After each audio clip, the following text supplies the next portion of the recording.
Well, okay, I think that we can start. The guys will watch us on YouTube. Uh, Good evening, everyone. Today we will have a second lecture in the special project Video Games French Edition in partnership with French Institute in Moscow. And our guests today are Augustin Mollet and Sixtine Desmarcheliers from Novelab, Paris. During the lecture, you can ask your question in the special forum down below. After presentation, Augustin and Sixtine will answer on them. Good luck, guys. Thank you. Hi, everyone. So I am Augustin, as Bogdan said.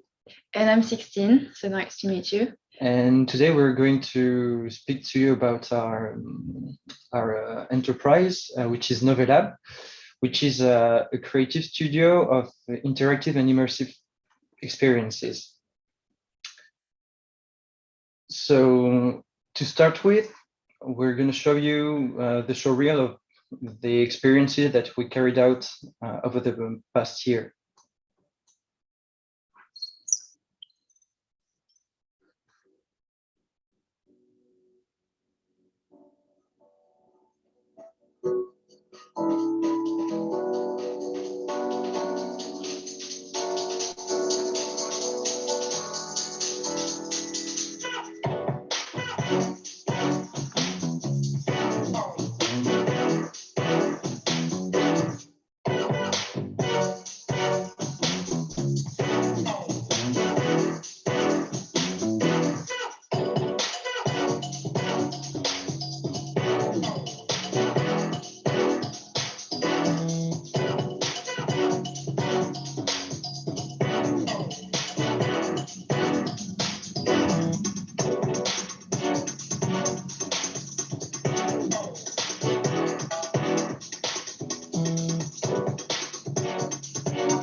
No. Stop. There we go. So, sorry. So this was a quick glimpse of a few experiences that we produced recently. So to tell you a bit more about Novelab, we exist since 2009. First, we existed under the name Audio Gaming, and because we were specialized in the creation of audio software for video games, and we evolved step by step until we became what we are today. So as I said, today we are a studio specialized in the creation of immersive and interactive experiences. And what makes us special is two things. So first, our technological versatility. Our experiences are in the fields of virtual reality, augmented reality, mixed reality, interactive installations, artificial intelligence, immersive audio, a bit of everything. And this technological versatility also is the result of the fact that we do not have a turnkey solution that we offer to our customers, but we only create tailor-made applications. So we always endeavor to construct a strong narrative dimension to meet our clients' needs and to provide them with a unique experience. So in the conclusion, I would say that narrative technology is what makes our identity. And so this is a bit more about how the company is organized itself. So we are a French company, as we said, and we have 3 different offices in France. The one that we are in right now is in Paris, but then we have 2 others that are in Lyon and Toulouse. So for us, that's pretty important because it helps us have cover the entire, not the entire, but most of the French territory. And it's really important for us to be able to move around and, for instance, meet museums or cultural institutions and to see whatever we're working with and whoever we're working with. So for us, that's very important. Then you can see on the right of this slide that we are organized in four different sectors activities. and activities. So both of us, we work in the culture and heritage one. So we work with cultural institutions, museums. We also work, for instance, with public offices, for instance. So we can work like with cities or with districts of a country. But we also have, and I think that's maybe what's more important for you today, we work a lot with the video games and entertainment industry, and many of our productions are actually produced for this industry, and this is the industry where we got the most nominations, for instance, for awards and such. Wait. How is that so? Could give us just a second, because we read you. Not that's enough. Do you mean the presentation has stopped, or the video of us speaking has stopped?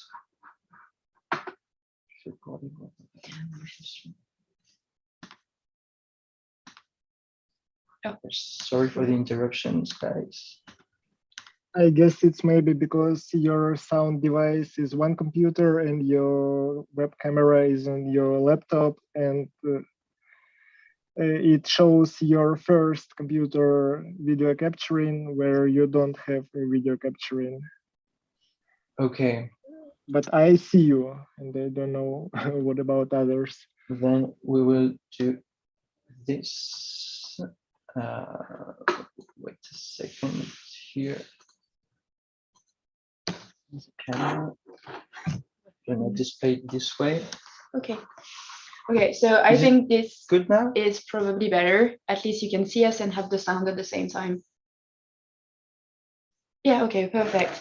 So I'll keep on going. I think what's most interesting for you today is the video games part. And this is, as you can see on the slide, we received many nominations and quite a few awards as well. And I would say that most of those were for productions that we made for the video game industry or entertainment industry. I think.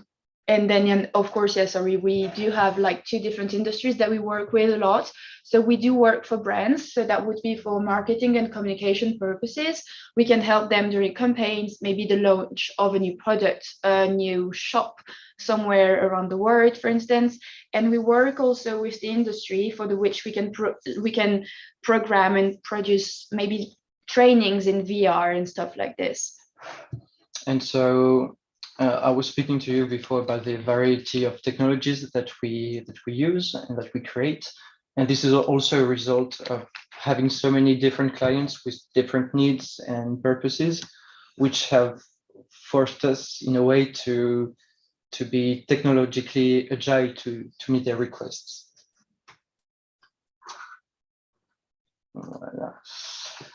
So, of course, we offer technological services, but some other services are contained within our offer.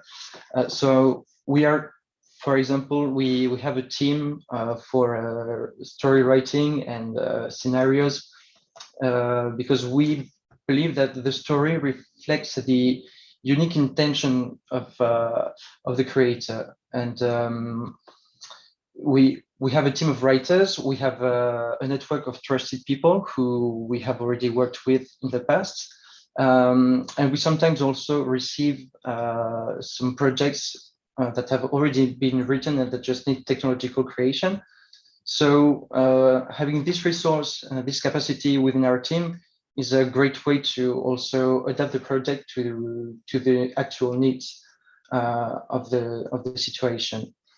We also have a team for experience design, so it's linked to writing and a scenario, but this is more focused on how the user will feel the experience, how he will evolve in it, what he will remember from it also.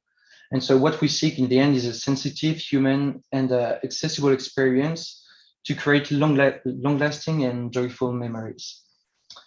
We also have a team for art and animation. So as you will see later, when we will get more into the details of our projects, we have delivered a wide range of artistic directions, from stylized to cute aesthetics or very realistic. And each of them serves their own purpose. And to us, a good project has to be engaging, original, and technically feasible. So that's why artistic direction must adapt to the scenario, of course, but also to the media, for whether it is augmented reality, virtual reality, or else. And also, very importantly, to the technological possibilities and limits offered by the technologies. We also have a research and development activity, because we need to keep up with novelty. We think in terms of novelty, thought in terms of months, not of years, so everything goes very quickly. And we try to provide our clients with the best technology and also to create long-lasting technologies. And it's also the sharing of our technological expertise that enables us to design and redesign a project if it's not adapted enough to everyone's needs. We also are specialized in audio and music. We also have a team of music composers, and we also create interactive installations for museums, whether they are art pieces, educational exhibitions, or branded experiences. We provide one-of-a-kind physical experiences as well. And we can accompany also our clients through the distribution of their products, especially online. We have a comprehensive understanding of diffusion channels, whether they are famous and mainstream game platforms or app stores, or also niche platforms. So this is our way to accompany our client to the very end of a project. And speaking of clients, here's a quick overview. Yeah, so here you have a quick overview of our clients. A few of them, we are going to go more into depth about them later on in the presentation, because we're going to show you some projects that we did, and we're going to explain with whom we did it and those kind of things. So I don't want to spend too much time on these slides, but I think what can be interesting is that when you produce VR and AR and all of those other things, your clients can be very, very diverse, which personally is not something I had thought of when I came in at Novelab. And I thought our clients would be like very, very specific. But you can see here, and sorry, because most of those are, not most of those, but a few of those are French. But we have a few museums, like Musée d'Orsay, we have La Villette. So those are like French museums, but we also work regularly with bigger industry brands like SNCF and Vinci, which are very, very big in France. So SNCF is our railways and train system. Vinci is a big industry, construction, roads. So those are like very, very big groups that we can work with. But we also have partnerships with Ubisoft. So we produce things and we work with Oculus and so Facebook, for instance, for the technology, and we work with them on, for instance, research and development. So those partnerships and those clients are very, very diverse, which can be, depending on your interest, can be something interesting to look at. And so, quick overview. So we are rather good at what we do, to be honest, and we're getting more and more famous over the years, specifically because many of our creations have been either selected and or awarded during prestigious festivals such as Venice Mostra, Tribeca, Sundance, Southwest, and most of the awards that we got were from our VR experiences. And so, yes, we also got all these awards because we strive to remain at the cutting edge of technology, and we have different activities inside Novelab to do so. So we do a lot of technological monitoring. That is to say, we have to always be alert for what is done well, what is done badly, what is about to come out, which technology seems appealing but will be just a trend, and which technology seems appealing and will thrive and last over the years. So yeah, monitoring is all about staying alert and making connections between one experience and another. We also create prototypes, either for client demonstration to get their trust for us to accompany them all around the project, or also for internal purposes to serve our need, the needs of our activity. And as I said before, we have research and development units to simply to get to new horizons. And in fact, this research and development unit sums up to 15% of our turnover. And to give you an example of our being at the cutting edge of technology, this project, which is called Breathe. So this project, in fact, it was an artistic installation. The artist's name is Diego Galafasi. And his aim was to enable a group of people to feel connected in the simplest way that ever connects humans, which is breath. Because we breathe the same air, we exchange fluids all the time. And so he wanted to make this visible, for us to really realize it. And so we developed this experience on Magic Leap. So this was mixed reality slash augmented reality. And Magic Leaps were not created for multiplayer experiences. So this was the first experience that was created for different users. Also, it gathers up to 4 Magic Leap helmets. And all these Magic Leaps are connected to atmospheric captors, which sense the movement of the air, the depressions, etc. And these captors, what these captors sensed was translated visually through the glasses. And we've had quite a long discussion with Magic Leaps, who didn't really think that we would succeed in the project because these glasses were not created for multiplayer purposes. And we did it, and it worked pretty well. So I think then something that is really important and that we can see in the Breathe project, for instance, is that at Novelab, we have the capacity, be it because of the people or because of like everything that we know how to do, to start a project, so to be there for a project for its conception, and we are able to stay and to help and to work until the completion of the project.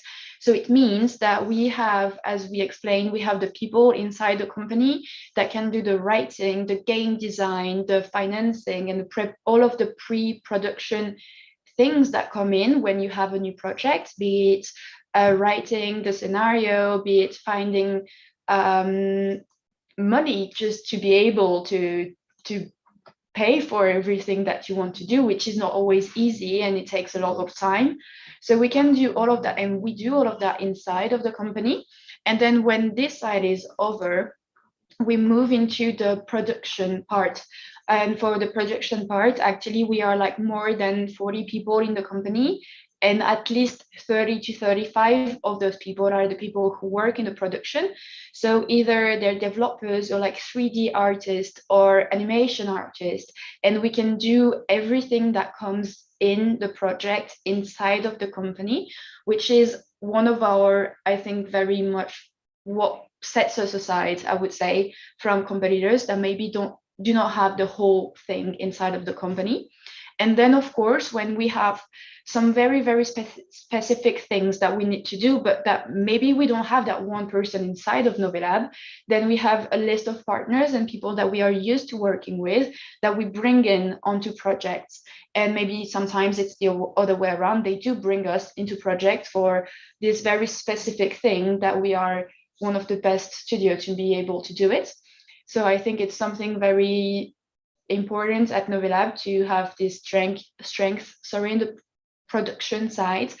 And then finally, of course, when you do a project and when you create something, you have to either be able to deploy it, to integrate it if it's inside a museum, for instance, and to do the maintenance. So it's something that we do, and if we have issues or if something is not working properly, then we send teams in the museum and things like that.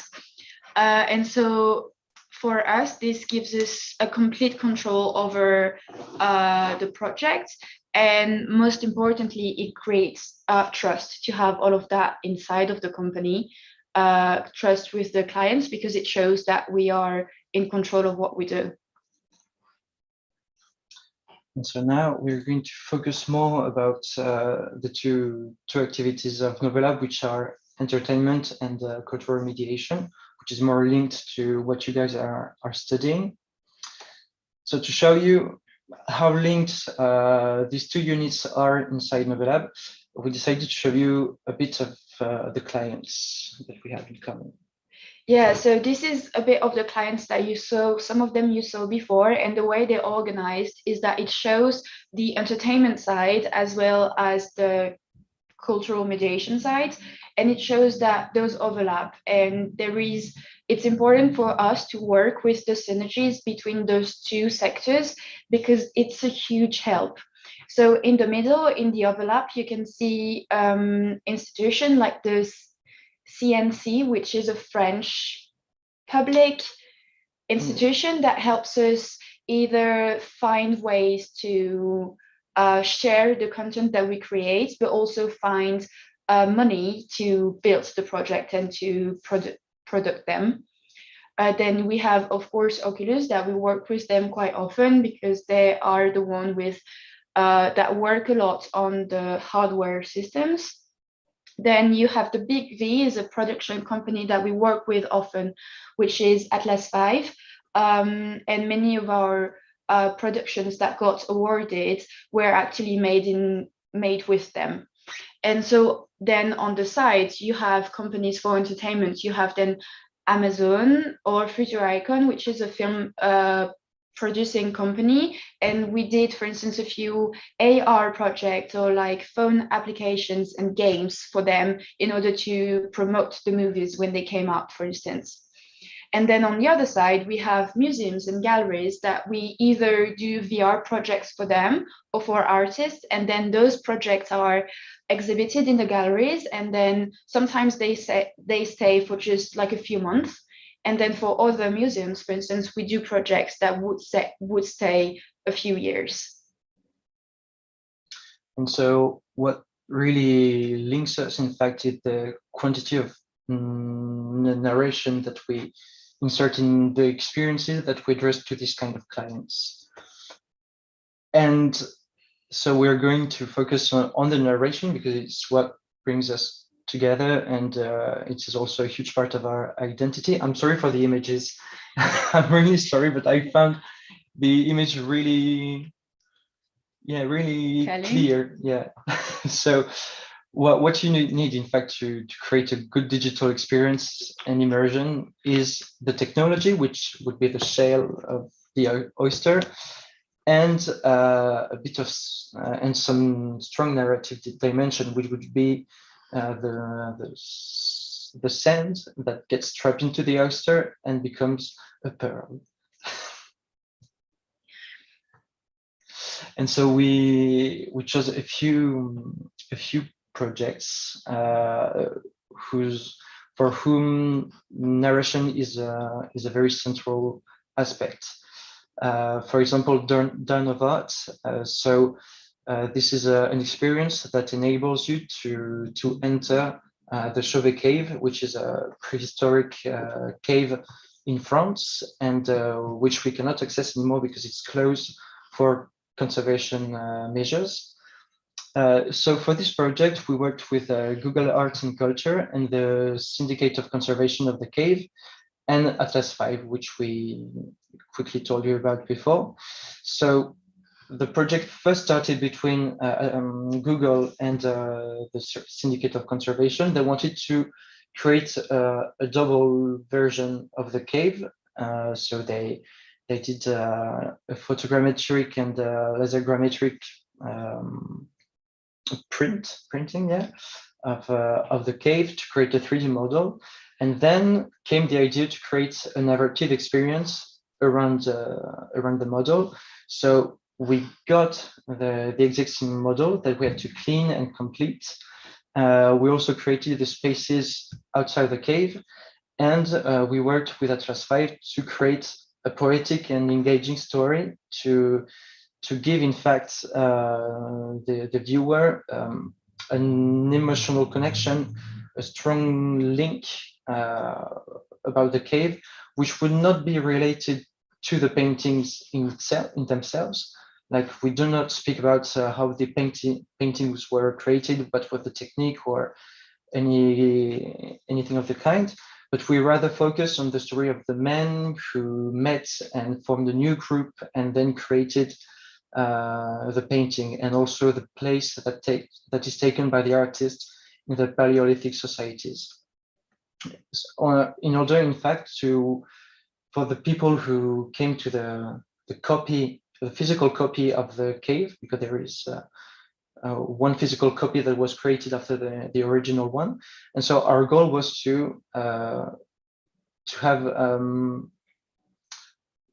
like a relation that was already created before or after the scientific content would be delivered, and this way the scientific content would be remembered much better on the long term. And by the way, this experience is downloadable for free if you have a VR headset and you want to watch it. The experience is available for free on the Oculus Store and Steam Store as well. And we have a video, a trailer to show you.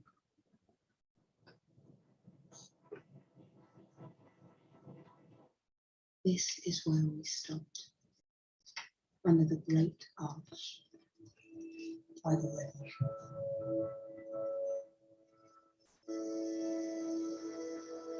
Take this fire with you. It will guide you deep into the heart of the cave.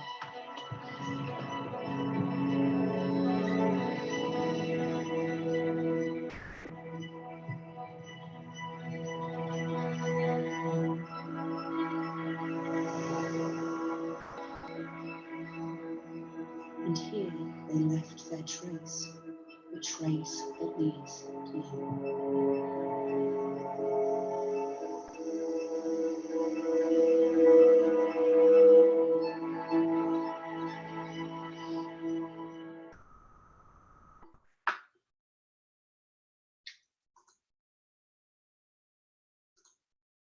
So another experience is fly. So this is another experience that we did. This one, we did it for British Airways, and it was exhibited in the Saatchi Gallery in London. So I think this is a good example of creating VR and then finding ways to show it to the public, maybe not inside people's home, but also like in a place that was made for it. So this experience itself is an interactive film that lasts for about 10 minutes. And the aim that we had was to create and to recreate and to show the history of flight. So the experience starts in a field, and you have the young Da Vinci that is just dreaming of what flying would be like. And then you go through this whole history of flying, starting from there and all the way to discovering space and what the future of flying could be like. So this was made for an anniversary of British Airways. And so what they wanted to do was to show it to the people, and it was presented in the Saatchi Gallery. And so something that is quite important in that is that you have a very strong immersive experience when you do the experience, even if you do it at home. So when I tried it in the offices, and you are inside and you are flying, and when you move, you can move things with you and you can change a bit what's happening. But also something that is important is that you can see the picture on the bottom right corner of the slide is that there was a hydraulic platform that was created so that when you were trying the experience in the Saatchi Gallery, you were moving with it. And so it's also some things that we work with, and when we're talking about R&D, is finding ways to create an experience that is inside your headset, so it's a visual and audio immersive experience, but trying to find ways to connect that with sensory feelings as well. And what is also interesting in this experience is that it was presented within the frame of an exhibition about the story of aviation, and it was proposed to the public to break from have a break from the exhibition and have just a nice time, in fact, a nice immersive time that would enable you to create once again a strong memory and with a good memory, yes. And we also have a trailer here for you.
And so one last example to tackle the narration subject,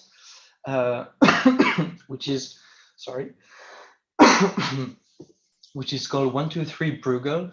So Brugel is a painter, Flemish painter from the Netherlands, from the 16th century or 15th. And he painted a very peculiar picture, which gathers about 200 kids playing different games, many games, in fact, almost all the game that you could play with at that time. And this picture is very complex because there are a lot of elements, a lot of informations to see and to study. And so with Lucid Realities, and which is a production society, and Arte, which is a very famous French cultural TV channel, we created this experience about the painting. And this experience is a way, in fact, to get to know every detail of the painting under the form of a game. So basically, when the experience starts, you see the picture, the voice of a child tells you to get into the picture, and doing so, you break everything, which is why all the kids have gone hiding at the houses, and the goal is to find them is to find them all and put them back in their place. And this way, you can really take the time to pay attention to every little detail that you want. And the fact that this is a game also provides you with a nice and long-lasting feeling. I don't know if we have the trailer here. Yes, we do. 1, 2, 3, Brugel!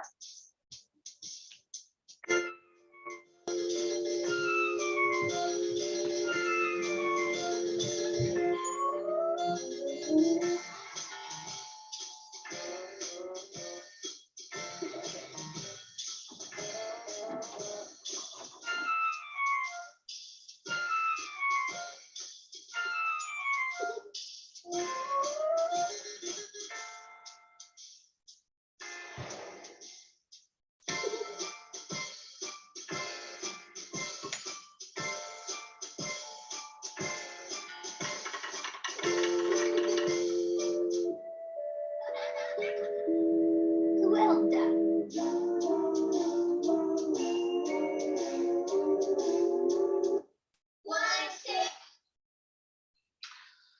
And yeah, so this was a way to talk to you about narrative, the narrative and creative dimension of our experiences, because this is really what makes our identity, to mix narration and a high level of technological sophistication.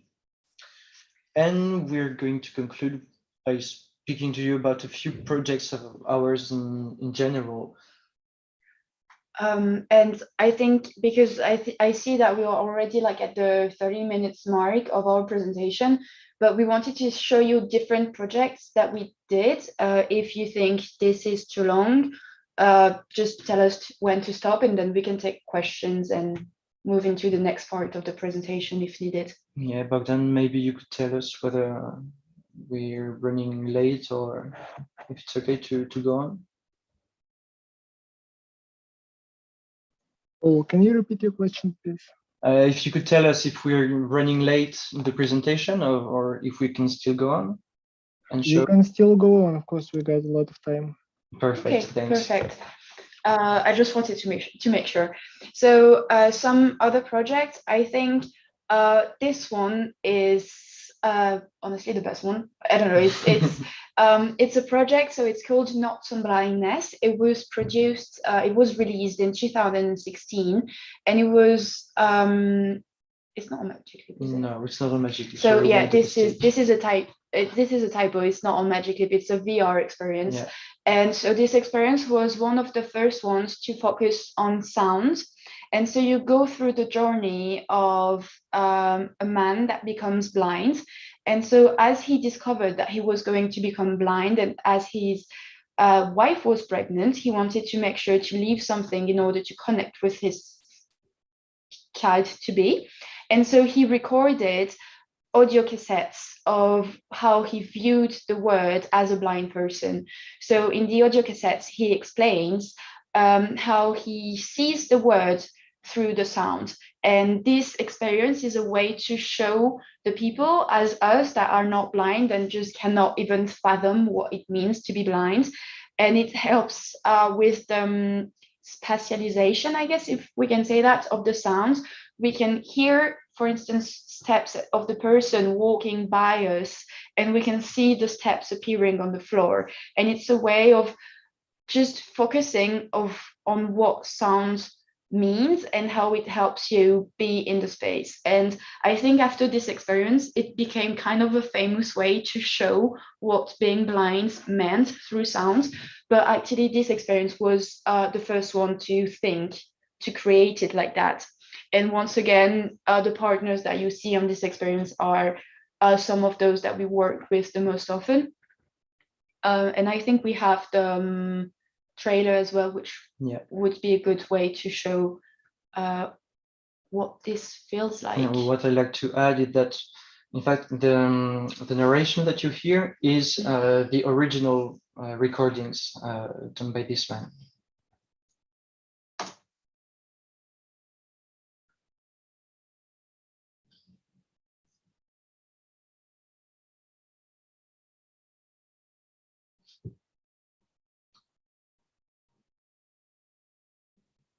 This is cassette 1, track 1. Notes on Blindness, and this is the 21st of June, 1983.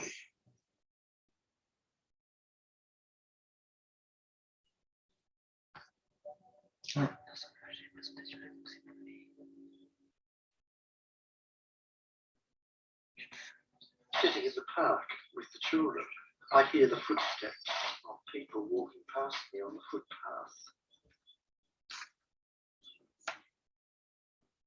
Further out to the right and behind me, there's the car park and the sound of people starting and stopping their cars and driving off.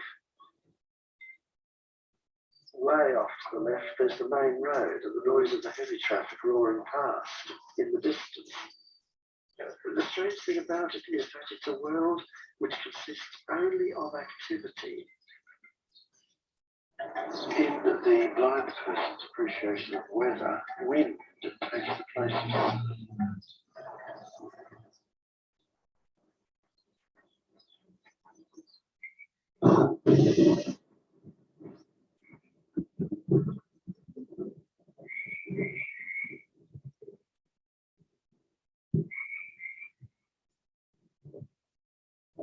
if only there could be something equivalent to rain falling in sky.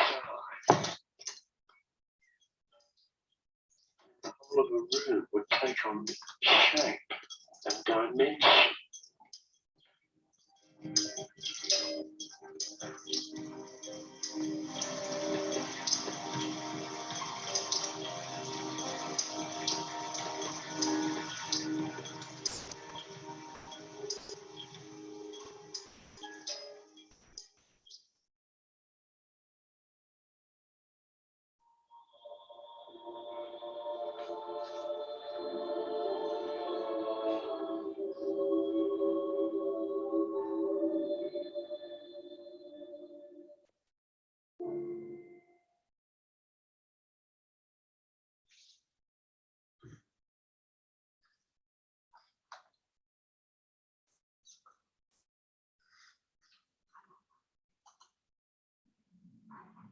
So this is an ongoing project at Novelab, the Crow of Whitechapel. So we finished the first prototype that we have sent to get fundings. And so this is a game, a VR game, not a narrative experience, but really a game. It's a point and click one, and the player goes on the footsteps of Jack the Ripper in London in 1888. So as you surely know, a series of crimes frightens the borough of Whitechapel. And in the game, 5 people are accused. So a surgeon, a journalist, an orphan, a journalist, and a lawyer and a doctor. And the player embodies one of these characters and wanders in the streets of Whitechapel to prove their innocence. And so, as you see, we relied on a very specific graphic aesthetics for this project to recreate a unique atmosphere. And I'm sorry, we don't have any more images to show you because, as I said, it's not produced yet. It is due for 2023.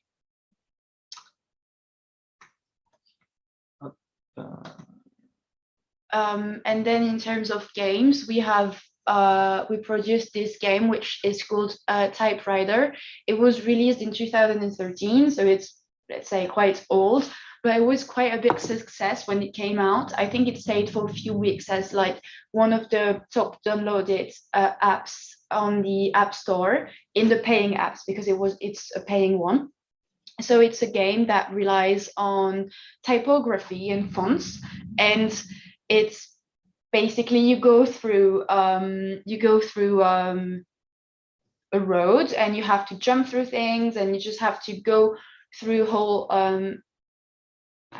It's a basic platform game, yeah. In fact, where you just have to jump and run and but what makes this game very specific is once again, the graphic ambience. Yeah. Because, and it's, I think, well, and this is, I wrote there that we got 2 awards for it, and the 2 awards that we got for it were because of the coherence of the game. So the whole game, you have a very specific aesthetics, and it goes through the whole game, and the 2 awards we got were for this, because it's very specific, and I don't think there is anything like it on the market, at least not at that time. I don't know about now. So yeah, this is some kind of games that we do. This is an app on your phone, so quite different to VR, but it's part of what the studio produces. Yeah. And with the same producers, we. Oh, I have another trailer. Well, I'll show it to you quickly. Maybe not the full one.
So Vandals is another smartphone game which we produced with the same actors as Typewriter, and basically it's a discovery of street art in different cities, so New York, Berlin, Paris, Tokyo, and the game, as you see in the upper left picture, is so you're a street artist, and you want to take the walls, and you have to escape the police, and you can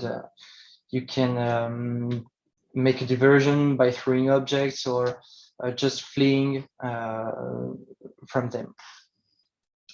So I'm not going to show you. If you want to see the trailer, maybe I won't bother you with it right now.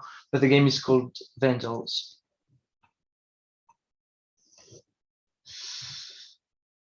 And so this is another experience of ours, and this is an experience that we produced for the entertainment industry that we were talking about when we said that we are divided in 4 industries. So it was released in 2019, and it's a VR experience. And I think what is very specific to this one is that we worked with Elisa McNitt, which is a quite well-known VR director, writer, and she's American, and she's quite well known in that industry. And so she wanted to do something about like the history of the universe and try to understand the universe. And so this was born, and so it's a 3-part experience about the universe, and it's always linked with music. So you have a very strong audio immersive experience, and you also have voices that tell you what's going on and what you should do, because it is an interactive experience. You do have some actions that you need to do in order to go further in every of those chapters. So for this one, it was, I would say, quite awesome to be able to work with her, also because it made us, like, it enabled us to work with pretty awesome people for the voices. So as you can see, we had, for the English voices, we had Jessica Chastain, Millie Bobby Brown, and Patti Smith doing the voices of this experience, which is quite awesome, especially in terms of communication, which is a strong, like an important point for us to be able to communicate about the projects that we do. And so this experience got 4 awards nomination, and I think out of those 4 we won, I would say 2, but I'm not entirely sure. 3, 4, yeah, 3 okay. or 4. Now, yes, this was a big budget. Also, it was for the 3 experiences of 15 minutes each. It costs 600,000 euros just for the technical production. So our intervention. So not taking into account all the writing that preceded the production. And this trailer we will show you though. What do you see out there in the dark? The beginning is silent. For thousands of years, we've looked to the stars to find our place in the universe. But our eyes can only show us so much. We don't just gaze into these worlds beyond. We listen to its music.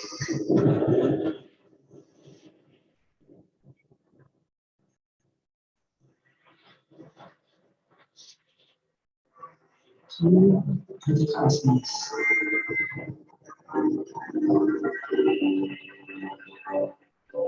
Reach out and feel the universe.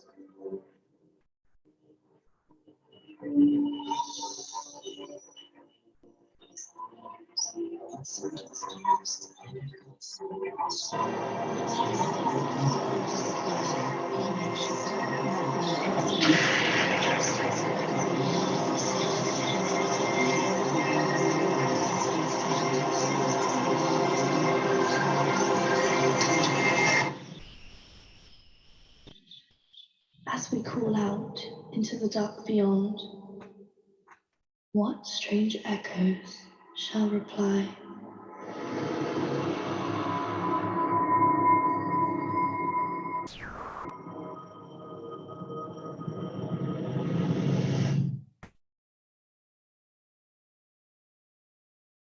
What do you see?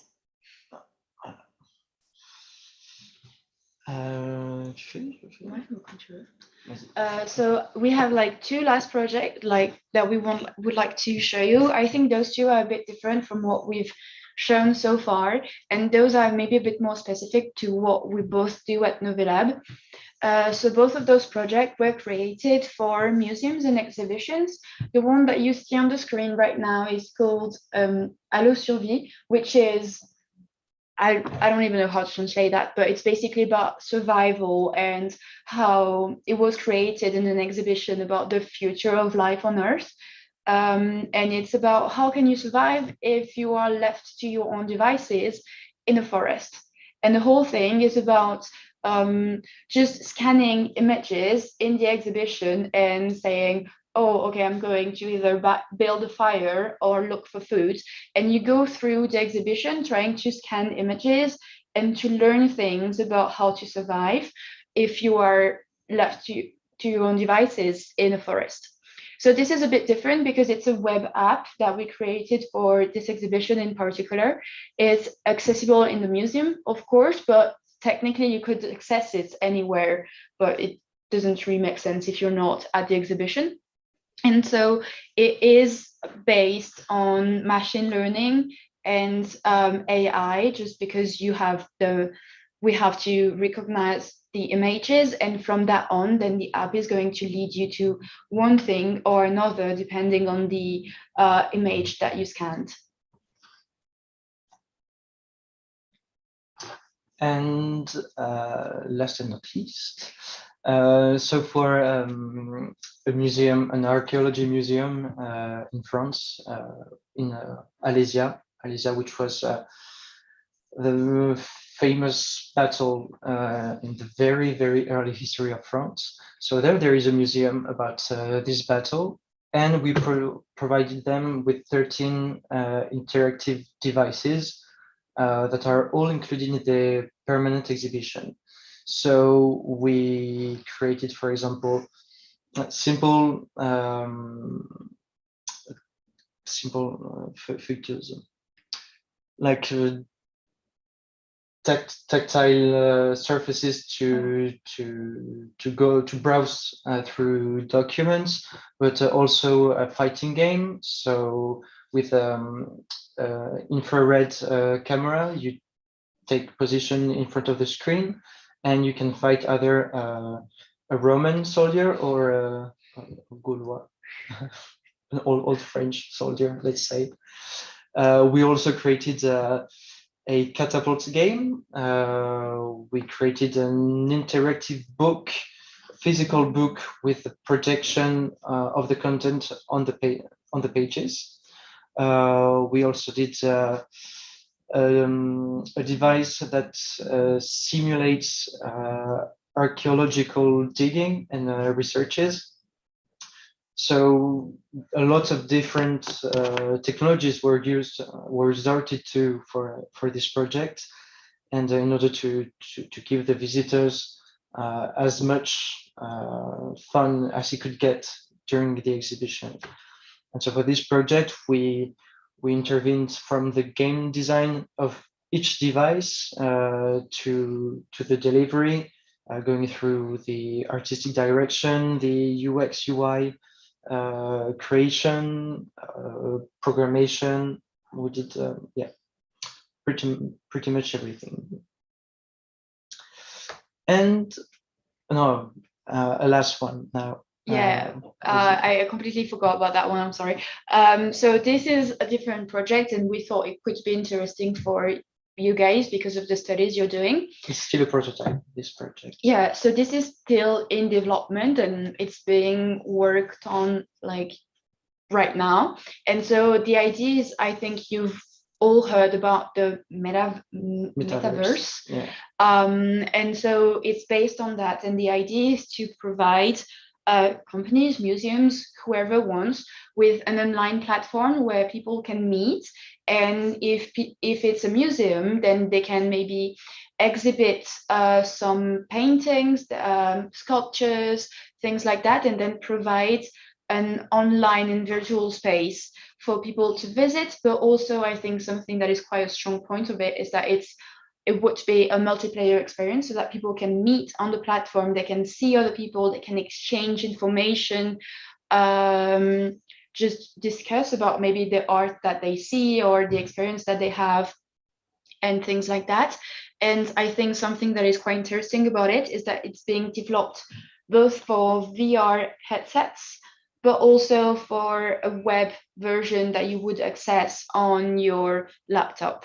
So I think it's quite like we wanted to show that to you because it shows what is being worked on as we speak. And it's quite different from everything that we've displayed so far. Mm-hmm. So yeah, the overview of all the projects was also to show you that even if you're not working for a video game, you can be working as if you were working for a video game. And I guess that's all for us, and we're ready to answer the questions if you have some, of course.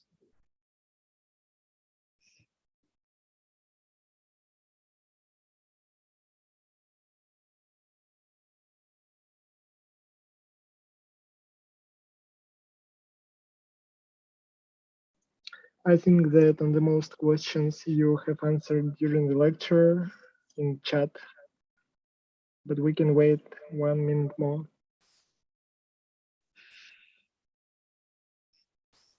It is under NDA, unfortunately. I'm sorry.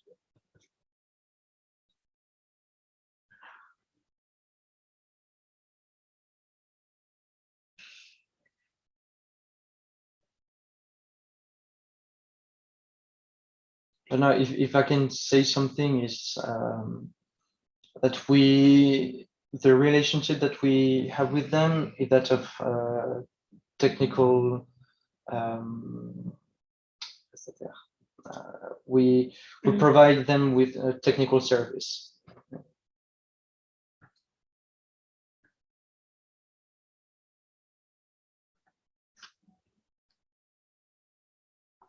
Well, thank you guys a lot. It was very interesting for me either to see your presentation. You got really brilliant projects. Thank you. Have a nice evening. But what last questions we got? Industry 4.0. So it's the last era, the latest era of industry. That were the first one was in the middle of the 19th century with the creation of all the factories and everything. I would not be able to tell you what are the second and third, but the fourth one is connected industry with the digitalization of all the processes. For example, when you see images of people working with Magic Leap glasses, this is industry 4.0.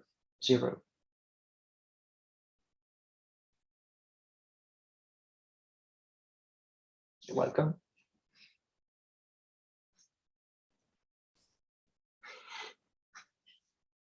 Well, then, bye-bye. Thank you, guys. Bye. And thank you for listening. Have a good evening. You too.